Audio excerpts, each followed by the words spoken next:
ಕರೆಸಿದನು ಧೀವರನನು ಅಯ್ಯಂಗರಸಿಯಾಗಲಿ ನಿನ್ನ ಮಗಳು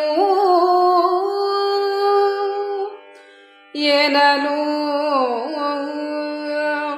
ಅರಸಿಯಾದರೆ ಮಗಳ ಮಕ್ಕಳು ರಾಜ್ಯವಾಡುವರೇ ಅರಿದು ಸಲಿಸುವುದಿದನು ನೀ ಬರಿಯರ ಸುತನ ನಮಗೆ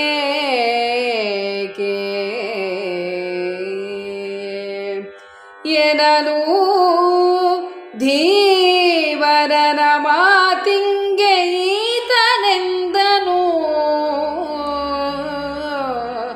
ರಾಯ ಕೇಳೆಂದ.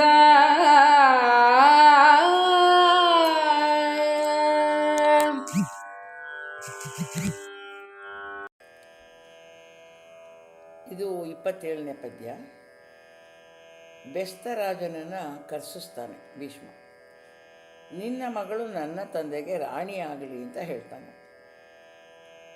ಅದಕ್ಕೆ ಅವನು ಹೇಳ್ತಾನೆ, ನನ್ನ ಮಗಳು ರಾಣಿ ಆದರೆ ಅವಳ ಮಕ್ಕಳಿಗೆ ರಾಜ್ಯ ಸಿಕ್ಕಬೇಕು.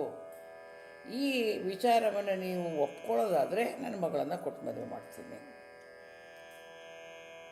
ಬರೀ ರಾಣಿ ಆದರೆ ಏನು ಪ್ರಯೋಜನ? ಅವಳ ಮಕ್ಕಳಿಗೆ ರಾಜ್ಯ ಸಿಕ್ಕಬೇಕಲ್ವಾ, ತಂದೆ ಬಯಕೆ.